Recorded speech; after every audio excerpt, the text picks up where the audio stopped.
downtrodden, as if she had failed me in Twilight. This only served to worsen my depression. I didn't want to hurt my friends, but I just couldn't bring myself to return to how things used to be. How could I, after what had happened? I'm sorry, Miss Sparkle, but there's nothing more we can do.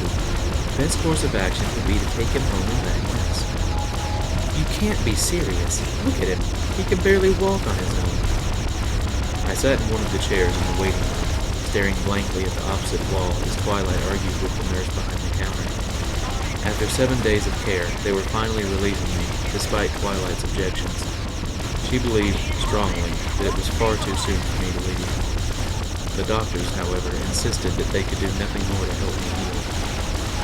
After one last checkup to make sure that I was good to go, a nurse had escorted us to the waiting room and bid us farewell. This is outrageous, Twilight huffed, walking over to me. I glanced at her out of my left eye, my right eye still covered with bandages. Well, there's nothing else for it. Let's get you home and comfortable. Rising to my feet, I winced as I put weight on my right leg. With one more glance back at the flustered nurse behind the counter, Twilight and I headed out of the hospital and into the crisp, cool air. Fluttershy was waiting for us outside.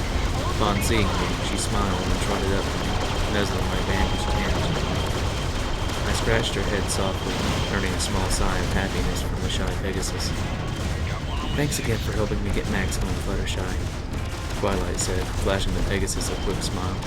It's no problem, Fluttershy said, hiding behind her mane as we began to walk. As the two trotted ahead, chatting quietly with one another, I limped along behind them, observing the world around us. It was an overcast day in Ponyville. The clouds were a gloomy shade of gray. Pegasi were flying here and there, placing clouds in the appropriate positions. The wind had some nip to it as it blew, causing me to shiver slightly. While my clothing protected my skin from the sun to some degree, it did not keep out the cold. The temperature had dropped noticeably, and the days were beginning to feel much more like autumn than summer. Even some of the leaves were beginning to change in the trees, causing splotches of red, orange, yellow, and brown to stand out against the normally green treetops. As we passed under a particularly red tree, I frowned slightly. I paused to stare up into the swirl of red, crimson, and burgundy. I reached up and brushed a finger over one of the leaves, staring intently at the leaf. Its color reminded me of autumn's back home. The cider mill selling fresh donuts and apple cider. Afternoons spent raking leaves with my dad before heading inside and drinking some hot chocolate. Evenings spent down in the family room. A fire crackling merrily in the fireplace while we watched movies. Blood. The blade plunged into his flesh, causing him to jerk. Struggling in my grasp, man only caused the wound to open wider. Torrents of red blood flowed from his neck, staining the knife in my hands red. With each pulse of blood, the man's strength weakened. As I dug the blade in deeper, his heart continued to betray him, continuing to pump blood through his arteries and out of the wound. With one last gurgling breath, he died in my arms, my hands now stained with his crimson blood. I stared up at the leaves for a second longer, before limping my way after the two mares, both of whom were looking back at me with a curious expression on their faces. As I caught up to them, a voice called out from nearby. Twilight! Twilight and Fluttershy both perked up, glancing off to their left. Stopping just behind them, I turned and looked toward the approaching blue mare. Hello, Lotus, Twilight said, greeting the mare as she approached.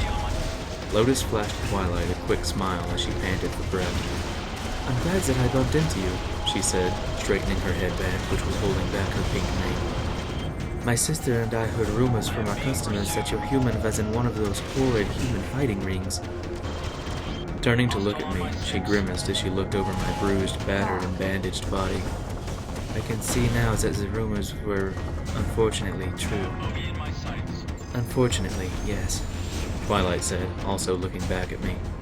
He was abducted by a group of ponies and forced to fight. Fortunately, however, we were able to find him in time. Indeed, Lotus said, casting me one last glance before returning her attention to Twilight. Listen, we realize that this is a trying time for both you and your human. And my sister and I just want to say is that if you ever need any form of stress relief, we would be more than happy to help," she said, giving Twilight a quick hug.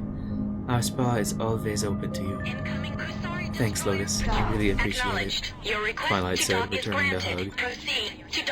As the mares broke apart and Lotus began to trot away, I stared after the spa pony, chewing the inside of my cheek. Above us, the clouds seemed to darken, and a low rumble echoed across the sky. A low growl rumbled from my chest as